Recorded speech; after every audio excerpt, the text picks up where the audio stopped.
When you've been doing something for a very long time, your experience of it and your motivations change.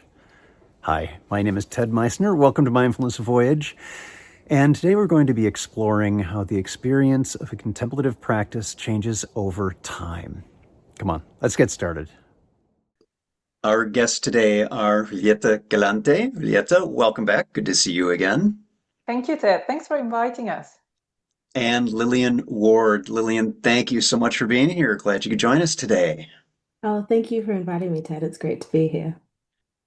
So, we have the wonderful joy of having two guests for us because we're going to be talking about two studies that are related. But before we go into that, Julieta, you've been here before, so those who are listening or watching can check out some of those previous episodes. Lillian, I'm wondering if you could say just a little bit about who you are and what it is that you do before we talk about the research. So, I'm a postdoctoral research fellow at the Contemplative Studies Centre at the University of Melbourne, and I work closely with Julieta at the centre. And at the moment, we're looking into progress in meditation from a number of different angles. And my background is actually in researching emotion in the voice and all the ways that that comes through. Wonderful. Thank you so much for that. And that really sounds like interesting work to be doing, by the way. So glad you're a part of this. Now, what we're going to be talking about, as I mentioned, it's two related studies, a Delphi study and a cohort study. And Julieta, I'm wondering if you could say just a little bit about these two different studies. Some people might not be familiar with what a Delphi study is, and maybe talk a little bit about that first. Yeah. Well, in general, this is part of program of research, of the same program of research that we started because we felt that there was a need to study what happens with regular meditation. And by that, I mean, people get introduced to, for example, to mindfulness. They do, say, an 8-week, 2 months course like MBSR or any of the courses available out there, which are many nowadays.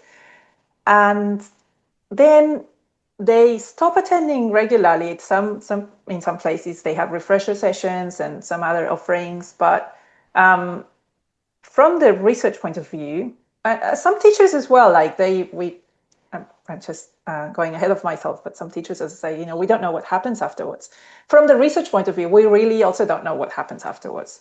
There is a little bit of research. There are some trials that have, for example, 1 or 2, or even like this one that has like 5 or 6 years follow-up. But these follow-ups are, okay, let's ask a few questions to these people who 5 years ago took part in a trial, and perhaps 10% of them perhaps replied to those questions, and there's these 5 years in between. We know very little what happened. We never asked the question to them, like perhaps once a year, once every 2 years we asked something to them, but we really don't understand what the trajectories are, like what happens on the day-to-day, on the week-to-week, like how do people incorporate meditation in their life, how people incorporate informal mindfulness into their lives, how do they feel that this practice changes them over time, and are there any key moments, or is this just a stable progression towards their aims, or do they change aims? Do they find that there's something new that they are suddenly interested in that they weren't? All of these,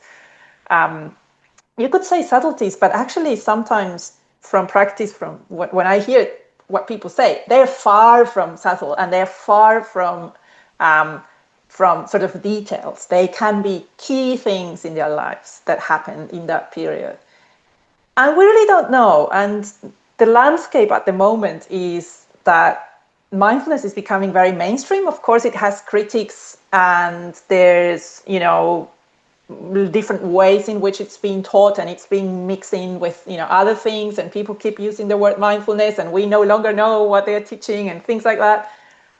But the truth is that what we sense, and we have also some data at the center backing up this, is that it's starting to come from the authority that people should practice mindfulness. It's starting in the last few years, in some countries at least, it's being recommended by doctors. It's sort of first line of recommendation for a non-pharmacological sort of reduction of stress, for example, for general practitioners, telling their patients, why don't you try this before we go into any, more like serious treatment, try mindfulness. It's a bit vague what they recommend exactly, but they use the word. The teachers, school teachers use the word a lot. In university settings and workplaces, there's offers of mindfulness, all of these. And usually, whatever happens there, whatever the person does, sometimes this, we don't know. They use an app. This app, like we have no idea what happens afterwards.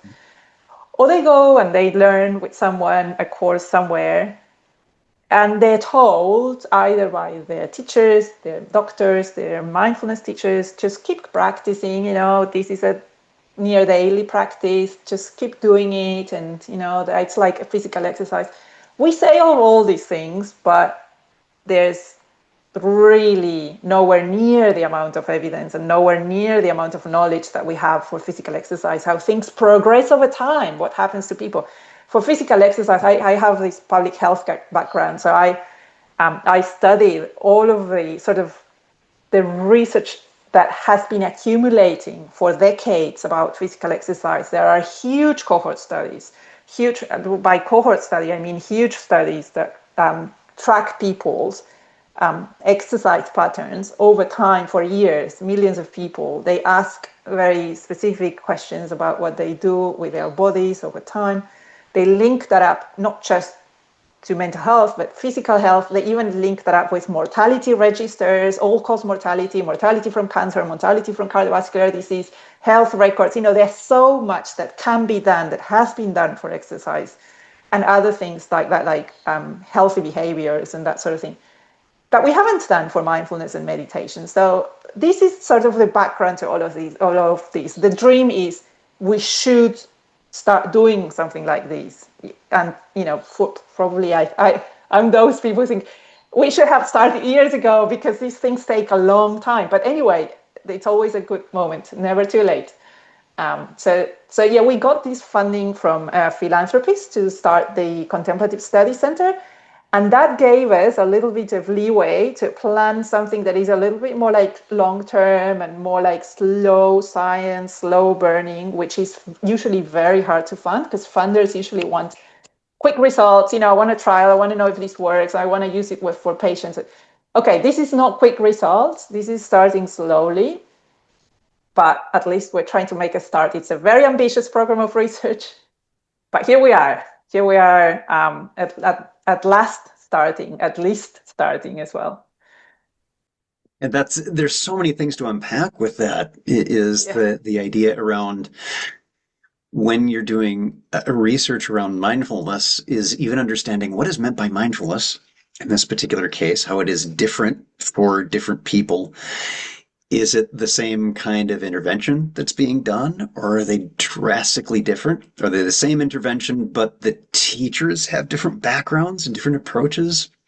So many different factors go into it, let alone the condition of the participants in a study and what's going on in the world right then, what's going on in their personal lives. So there's so much complexity to it.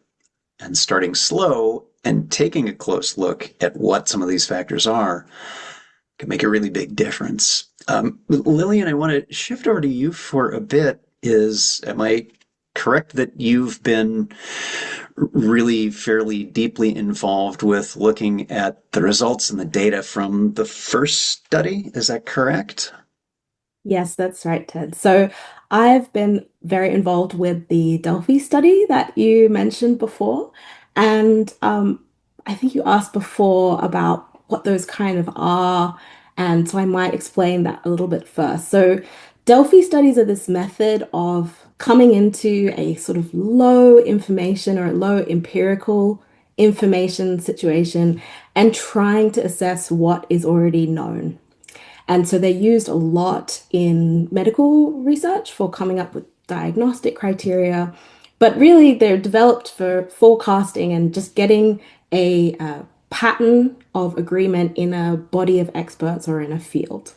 So they're quite good for this sort of landscape that we find ourselves in with looking at what happens with regular practice. And we use that technique to consult meditation teachers because we know that they have an enormous wealth of knowledge about what happens with regular practice. They see it in their students over that long term. And so we wanted to ask them, what are the different changes that can occur? And we wanted to ask teachers from lots of different traditions and walks of life as well. So we were asking Theravadan teachers, teachers in Mahayana traditions, and also mindfulness teachers about the changes that they notice with regular practice in their students. And I mean, what we found is that there were a huge number. There were a huge number of different things that are salient to teachers about what can happen with meditation. And in Delphi studies, you have these kind of subsequent rounds where you go back to the participants always to see if you're getting it right. And it allows you to look at patterns of agreement or disagreement within a particular group. So in the first round, we found that there was a really, really large number of changes. It's like hundreds of changes that teachers notice in their students with continued regular practice.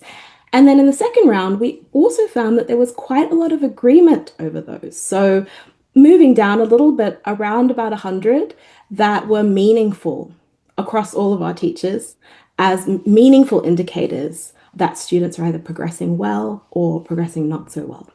Then, so that's another thing is that there are positive changes. There are changes that, people might be expecting, might be hoping for, might motivate their practice even. But then there are also some changes that indicate to teachers that things are not going so well and that they're using to make those assessments as well. And so we're at our interim results stage. We have one more round coming where we're going to be asking about the timing of those things. And that should really be able to, assemble from the information that's already out there, but it's very dispersed in the teaching community. What's, from an empirical standpoint, what's going on? And that, we can then use that to hopefully follow practitioners and see if how that lines up in future studies. Wonderful. And I'm really curious about it's interesting because there are different layers to this as well. Is there's this commonality Mm. of benefits that teachers are noticing and also some of the challenges that students are running into. And one of the things that I continually run into is the idea of adverse effects. You do a mindfulness practice and not so good things happen. Mm. And some of that is also highly subjective. For some of it, it's a, well, they counted, did you feel a little tension in your shoulders? Oh, that's an adverse effect study, which I would say is an expected outcome, not an adverse effect. But also, are some of these adverse effects the expected effects we would see when engaging in a very difficult introspective practice, in the same way that going to the gym and doing a heavy workout, being out of breath is not an adverse effect. That's what you would expect would happen from this. So I'm curious if there are some things in your review of the data that stood out to you that you recall as some of the commonalities of some of the benefits that were shared often, and maybe what were some of those challenges that people were running into. Absolutely. So I think one of the really important things that a lot of our teachers emphasized is just because something is unpleasant doesn't necessarily mean that it is adverse. So just because you are experiencing something that you're not liking at the time doesn't necessarily mean that it's bad for you. I think that exercise analogy that you draw there is a really great one, is that we expect a bit of discomfort or to extend ourselves in things that are difficult and powerful where we expect to get a benefit. So, some of the positive things that are perhaps more expected are things like, increasing sense of calm. That's a really common one that comes up. And some more interpersonal ones that people may not be surprised by, like more compassion, for example. I we are looking at teachers. So a really common thing that they say that um, indicates that someone's practice is not going well is that they're disengaged with practice. And so that's one of, you're coming from the teacher's perspective that when they're going to intervene is when they perceive something is going wrong with the practice itself. But also that you can get these kind of traumatic re-experiencing, a range of different things that come when you're deeply introspecting and sort of allowing things to come up.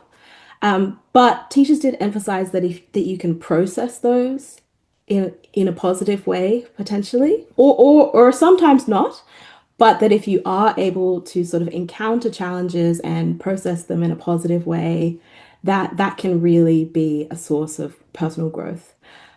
And so that's an important story that's there. There are some more serious things that do come up where a lot of the teachers say, now might be time for some outside help as well.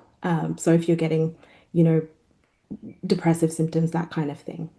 And I think some areas that I find really interesting and some of the things that people bring up are perhaps some of the not less expected things that can actually be quite dramatic. Like something that people brought up is changing career.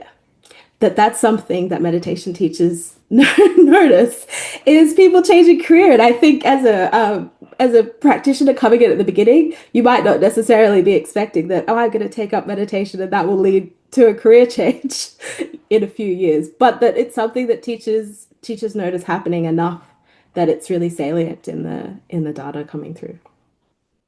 Wonderful. Thank you for sharing that one. And I will say that is something that I've seen in my own students is that shift in, gosh, I'm in a career. They may realize as they start to turn towards the things that are causing tensions and difficulties for them, they're recognizing I'm not doing something that is fulfilling to me. And they change. And having experienced that myself, moving just wholly into the field of mindfulness. That is one of those things that we describe at the beginning of an MBSR course as a potential risk is the change in relationships. And not just the interpersonal relationships, but our relationships with ourselves, with our own thoughts, emotions, our bodies, our roles, all of that can shift. Thank you so much for bringing that in particular up. Now, if I'm correct, so what I heard is there's one more round to do with that. And then, Julieta, let's come back to you. Once you've got that third round done, then what's next? What happens? Yeah, so there's the publication of the results as usual. Once the third round is done, we will have a sort of well-rounded, quite comprehensive story about what teachers think and where they agree within traditions and between traditions on these aspects, right? But that's one thing. And the other thing is how this informs the study that we're starting now. And really, what we really needed to inform the study was the 2 rounds that we already did, the Delphi rounds. So because those rounds were this agreement on what things the teachers sense that change. So for us in research speak, we talk about, okay, could these be mechanisms of change, right? So the things that teachers spot, could those be sort of the beginning of their journey towards well-being?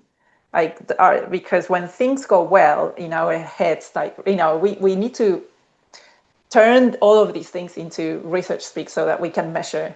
So we said, well, things going well probably mean, from what teachers say, well-being, mental well-being, quality of life, that sort of thing that we can measure with questionnaires, not just with questionnaires. We'll get there in a minute. But so in that journey towards that, or away from that in some cases, right? But we hope towards that in most cases. How does that work? What is it that starts to change that leads to higher quality of life from sitting and meditating or meditating, standing or whatever to quality of life? So we have used the first 2 rounds to inform those things that we measure in the middle, in between those, the practice to the well-being. So that's one thing. I wanted to say just a word about why those traditions, why Theravada and Mahayana and mindfulness. We would love to measure all the like we would love to include, absolutely, not just Tibetan Buddhism, but also even other religions or traditions coming from other cultures. But there's as usual resource limits, so resource constraints. So we tried to keep it homogeneous without just focusing on mindfulness. But the idea is to inform mindfulness because it has this sort of, as I said before, public health urgency, right? There is this urgency. So many people are taking up the practice and doing it for long. But then we also wanted to understand how that differs from the spiritual traditions that informed mindfulness the most. That's why we chose those two Buddhist traditions, which are in themselves families of traditions, really, right? But those are the things that influenced contemporary secularized mindfulness practice the most. So we're interested in those differences as well. And so it's not just how people get there, but also all of these contexts, right? Is there a spiritual context to it? And also, is there a social context? We're asking people in this study not just how much they practice over time, but also in which traditions, but also in which settings do they practice as a group? Do they self-report like feeling that they belong to a community of practice? Or are they like solo practitioners, or do they practice with online resources or apps? So we're trying to measure all of these. And how are we doing this study, basically? Do you want me to tell you a bit about the second study or not yet? I do. This is fascinating because as someone who started in Zen for a decade and then Theravada practice for another decade and then encountering secularized practice, these are very different things. And there's an overlap, but they also have very different objectives and approaches. So in one setting, as even group settings for all three, the experiences are very different and they're prioritized differently. So yes, I'd love to hear more about that. Yeah, we already found that a lot in the Delphi study, and Lillian could say more about it. Just to explain the second study, so the basis of it is this following up people for 2 years, ideally, and we're looking for hundreds of practitioners. We're looking for people who are in the beginning of their regular meditation practice. So these are individuals who have already been exposed to some sort of introductory course or introductory sessions of their practice, mindfulness or meditation, and they're interested. They're interested in continuing, because we know that many people who are exposed to that introductory phase, they decide that this is not for them and they don't continue. So that's fine, but we're interested in those who said, oh, I really want to continue with this. I really want to just to make it a regular practice and incorporate it into my life. That's the point that we want.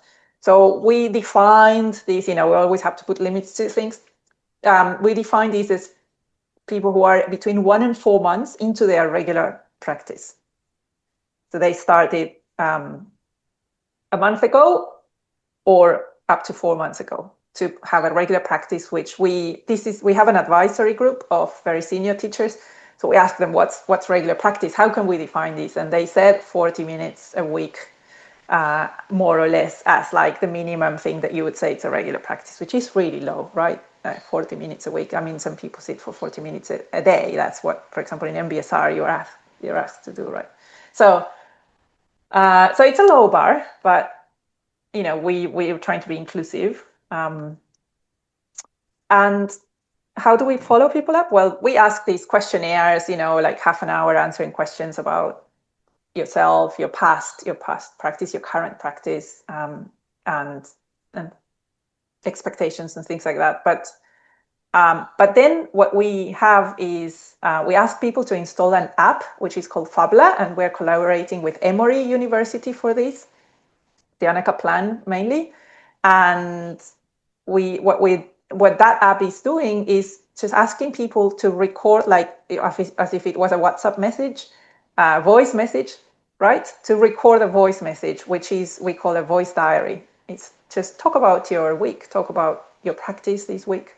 If you didn't practice, that's totally fine. We are not requiring people to practice at all, which is we're observing. Whatever they do, if they stop practicing for 3 months and then they start again, if they never again practice, if they continue practicing to go on retreat, whatever, we want to hear from them.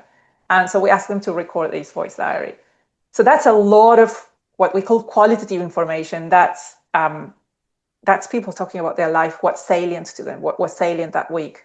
So we have the questionnaires, we have some behavioral measures, but mostly just self-report questionnaires. But then we have this huge resource, which is people's voice diaries that we will analyze in different ways. And we hope that we can extract a lot of rich information on those trajectories, which is what usually is missing. And because this is weekly, we hope to spot really sort of those changes that I was talking about before. Yeah, I'll stop there for now and see.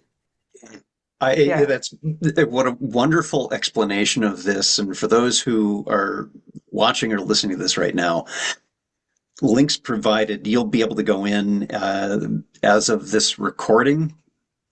That's going to be open for a while. So you got some time to go in. If you're a fit for this, that's something you can check out. That is a link that'll be where links are found for this episode. But I want to shift Lillian because I was thinking of you when Julieta was mentioning we're going to have these voice recordings. Like, that's right up Lillian's alley. If you could say just a little bit about that. How are you feeling about eventually getting these and getting to dive into an area that you've really been getting your expertise on? What is that like for you? Yes, absolutely. I mean, it's very exciting whenever you're able to bring in, multiple of your research interests into one project. That's always very, very fulfilling. And I think that's something that's so amazing about the voice, about the human voice, is that there's so much richness and information there. There's the words that people say, there's the tone of their voice, there's all the different sounds that, you make. So, we're hoping to look at this really rich qualitative information that people are providing. And also there's so many different things that how people's voices sound can tell us about how they're relating to what they're talking about, and even sort of how they're feeling on a sort of implicit, base level. So there's a lot there that we're hoping to look at, and again collaborating with Emory University on that as well. Wonderful. And I also want to stay with you for a bit on, yeah, are there some aspects that you've found consistently between the different traditions and what they've shared? What is some of the data saying on that so far, knowing you have a third round to go yet? Yes, so there's a lot of commonalities, and some of those things like calm, compassion, that type of thing are quite common.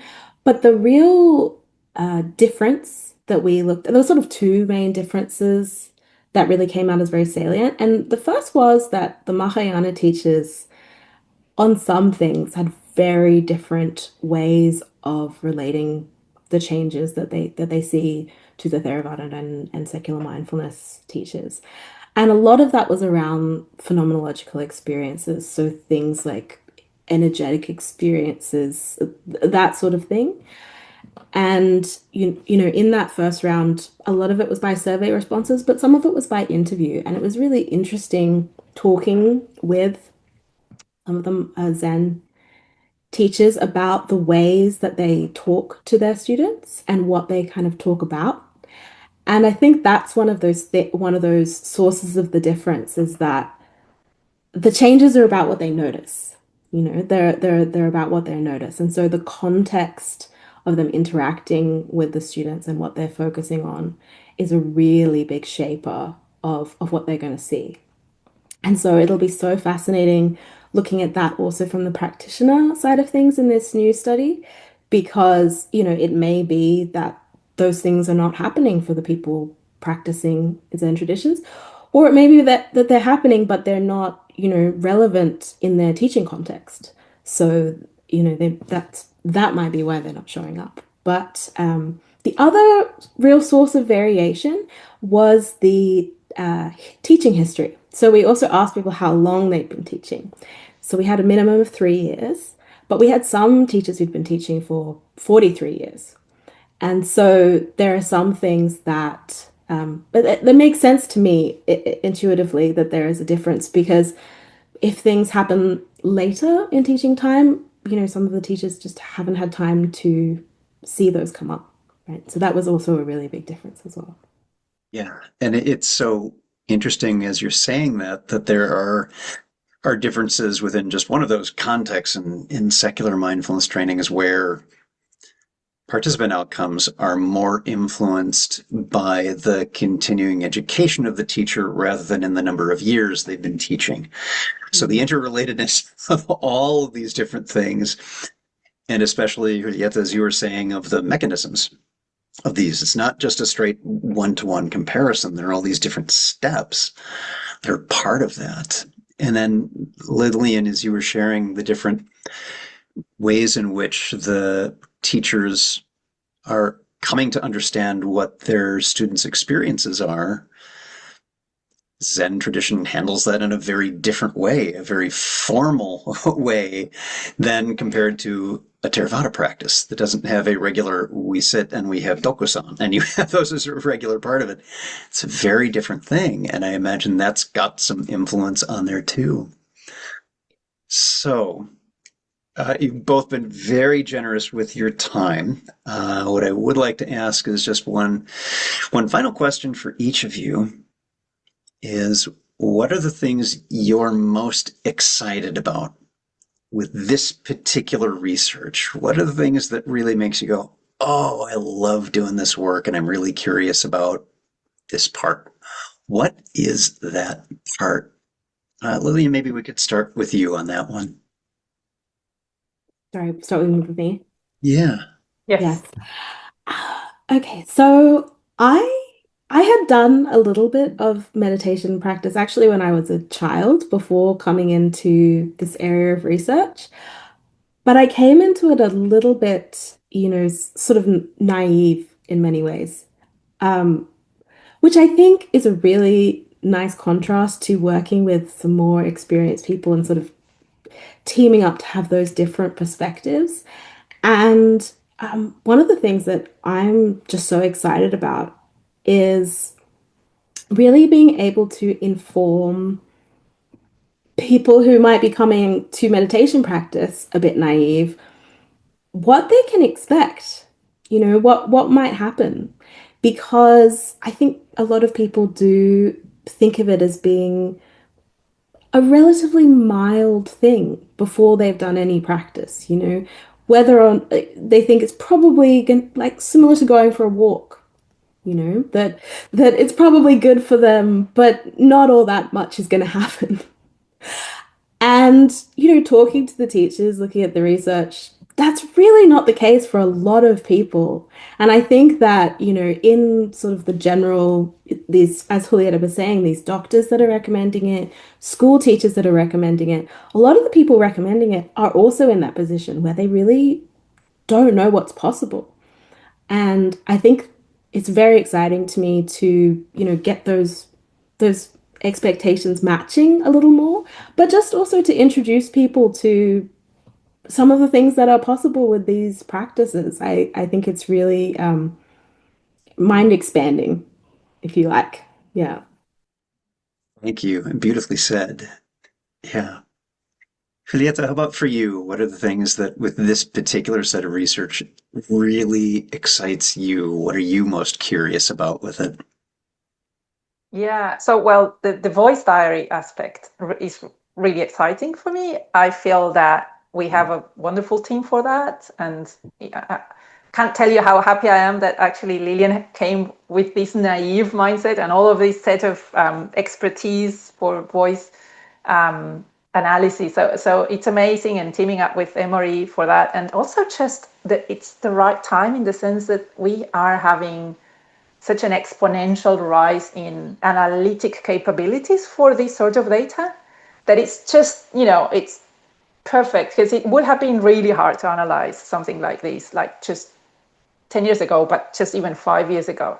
Like now, there's lots of things opening up for analyzing this very complex, very granular data. So that is very exciting. Making the most of our analytic capabilities with this study.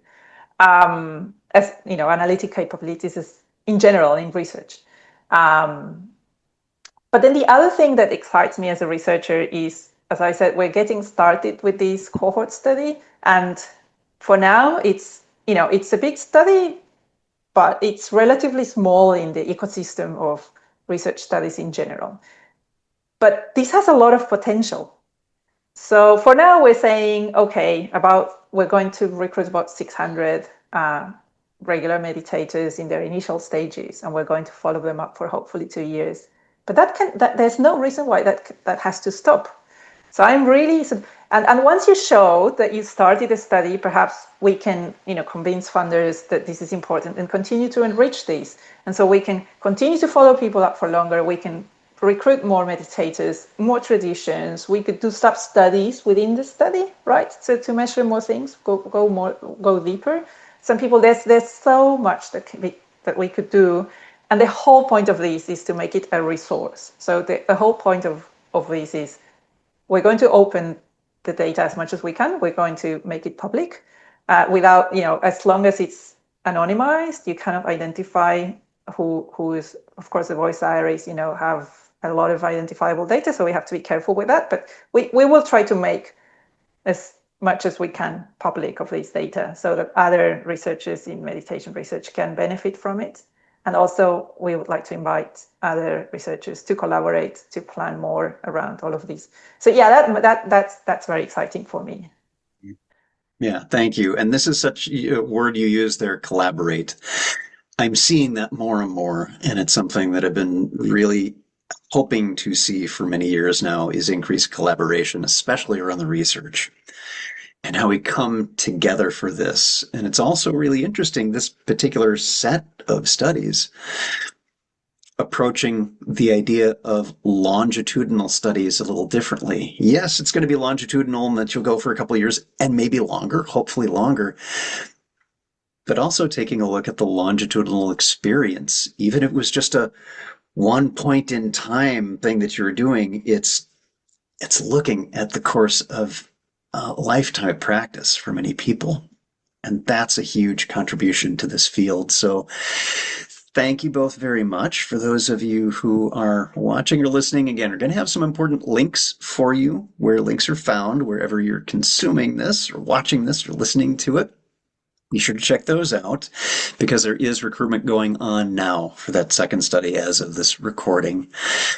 And I'd like to thank our guest today, Lillian Ward. Lillian, thank you so much for being here. Hope you'll come back.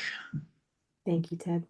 And Julieta, always glad to see you. Thank you so much for being here as well. Thank you, Ted. That's very, very much appreciated. And also the help with recruitment. Yeah, just to remind listeners, we're going to recruit for a few more months. Just check the link. And if you know people or students you have who are in that window of time between 1 and 4 months of having started a practice, please share and help us to make this study the dream that we dream of. It can be really interesting to take a look at the things that first brought us to contemplative practice, to the things that keep us doing it. Certainly, our practices change over time. Thank you so much for being here today. If you did get something out of today's conversation, I would like you to please, if you would, tap that subscribe button. And remember, every moment you have a choice. Make it the best you can, and I'll see you again soon on Mindfulness Voyage.